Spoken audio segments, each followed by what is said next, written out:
What's up, guys? Welcome to my page. I'm here with my friend Miguel Garcia. Miguel, what's up? Yeah, what's up? Hi. So Miguel is actually a stockbroker. I met him last year. He was doing stockbroking, ring, whatever you call it, and he's now a wealth coach with us. And today we'll talk about the stock market, what it takes to be a successful stockbroker and an investor. So Miguel, how long have you been in being a stockbroker? I've been trading stocks for roughly more than 10 years. Actually. Got it. Okay. So tell me, what does it take to last in this business? One, first you need to have proper risk management. As a trader, you have to understand that if you can get it right 6 out of 10 times, you'll pretty much do well. But the main difference with other traders who survived versus those who didn't was, they expect to be right all the time. Mm-hmm. So they wait for the trade to become correct, not knowing that they're already losing money. Got it. So if you were to say people don't want to be trading and they code you, what is the best advice for them to say, Miguel, I have money, what should I expect? How do you advise them on, with their money and investments? If people are not really gonna put in the time and the effort to watch the market, I suggest just give it to a fund manager. A fund manager? Yeah. So he's a fund manager, by the ways. Give it to someone who can manage it and watch over it. Qualities of a successful fund manager. What do they have to ask? One, he has to have he has to think on his own first. You gotta have this mindset that. I have my own decisions, whether or not people have other opinions. This is what I think, and this is what I'll do. Because, there are a lot of ideas on how to make money, and if you listen to everyone, you're not going to catch anything. Got it. So now you're now a wealth coach. Tell me the transition from stockbroker to wealth coach. What is the paradigm shift from that? What did you learn about becoming a wealth coach? Well, before I used to put everything in one basket, let's say all in stocks, because, that's how I think. Because I always believe that I can get better returns there. But, I shifted because I had a kid. Mm-hmm. And so I had to think also of a long-term bucket instead of just doing these fast money trades. Number two, I also have to protect the members of my family. So before it was all in one bucket just for speed and just for large returns. But in general now I've put in a new bucket just to make sure that everyone, aside from me, aside from my wife, everyone will be well taken care of. So it was really the priorities that shifted in life. Yeah. So now if anything would happen, your wife is protected? Everything's in place already. Yeah. What are the mistakes people do? Then they say, I already have a business, I already have a lot of cash, I have a lot of income going, and I have a lot of, let's say, growth already. What do you tell them as a coach and a stockbroker? Well, you'll never really know it because people really think that everything's secure, their business is okay, but the world changes. And if you're not really gonna adapt to those changes, you can lose your business in a year. Even if you're making, let's say, millions in a year, the trend can change, and if you don't want to adapt, and if you don't have these other buckets where you put your money in, you can lose everything also that fast. Okay. So I know you're also a big fan of mindset. What does it take to what does it take to have a successful mindset, and what type of mindset should they have? For me, what you have to realize is every day you have to improve. Because if you're gonna stay where you are, even if you're the best at what you're doing today, that's all you're gonna be if you're not gonna improve. So improvement. Always, yeah. So that's read, then visualize and perform. So these are the only three things that I look after. Then one is mentality. I mean, this is what I think of now. Everything I think of is bulletproof. So I guard whoever I'm with, I guard whatever I say.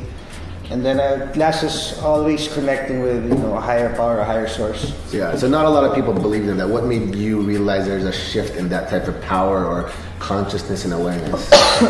You realize this once you're connected with a higher power. Some people have different names for it, but when you're connected with something higher than you, things happen without you actually knowing it. So that's the manifestation, the law of attraction. It always happens. So, you receive a phone call, you receive this, you receive that. everything's synchronized. Yeah. Let's say people out there who are just trying to hustle and they're not aligned. And Miguel's actually a very calm and relaxed person. But he's our top guys here. What do you say for those people who think they can outwork the alignment versus just feel good and just chill and just feel good and you let the work do itself? Yeah, because what the difference between that, let's say you're a hustle mentality, there's goal setting and there's intention setting. When you do goal setting, these are small steps towards a goal. Yes. But if you're aligned and you set intentions, you can jump from here to here in a month. Got it. Which you can't do on goal setting, because in goal setting, everything's small step. There's no higher power that can give you that leap. So what's the best intention setting exercise for you to people who build wealth, become successful? For me, intention setting is just I already know. I already know it's gonna happen. So you write it down? Yeah, I write it down. I do a lot of grounding techniques. Okay, grounding techniques. Grounding techniques meaning breathing properly, staying around nature. Okay. Just make sure you're recharged, and just acknowledging there's someone out there. Now, okay, this is what I'm gonna do, and this is my intention. Then I just surrender to it. Got it. So now you're in a business as a wealth coach. What is the number one problem people have when they come to you? For the young ones, usually they have problems saving. These below 28 and below. 20 below saving. Yeah, and then the 30 to 40, they don't know where to put their money. Why do you think that? Is that the lack of education, lack of awareness, or no one taught them? For people to say, they think when they invest money, they say they lose money because they don't see it in the bank. Yeah. So they say, okay, give me this amount, and they take it off their bank account. They feel like they bought something or they lost something, but in truth, they're just moving it into another vehicle that moves faster. Got it. So if you're like, I'm 50 years old, what are the things I should be looking at? And I'm older and I'm already established, and what should I be looking at versus I'm a young guy who's just building my wealth? If I'm a 50-year-old guy, I'd try to let's say taper. You're in a stage where you're tapering off on working. Yes. So you want to create some form of passive income through the investments that you make. Got it. So any tips on passive income right now, or what you would say? High dividend driven stocks? Yeah, that's one. Of course, real estate will always be real good. Estate, rental services. You're pretty good at that. Yeah, a lot of that. Would you also engage them to do investments in a high risk business?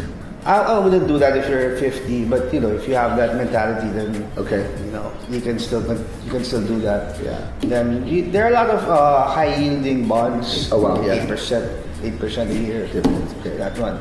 So one book that changed your life that people should read based on whatever you want to help them in success in life. We have a lot. Maybe 3 Simple Steps. That's who's that? one. Trevor Blake. Yes, Trevor Blake. It's all about quantum physics. Yeah. Then maybe Compound Effect. Compound Effect, Gary Hardy. Okay. Yeah. Okay. Why should they read this book?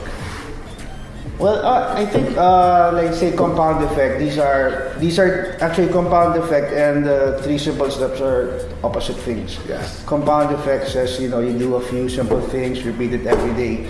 So that's for goal setting. Yes. But for the 3 Simple Steps, it's more of intention setting. So probably you can marry those two.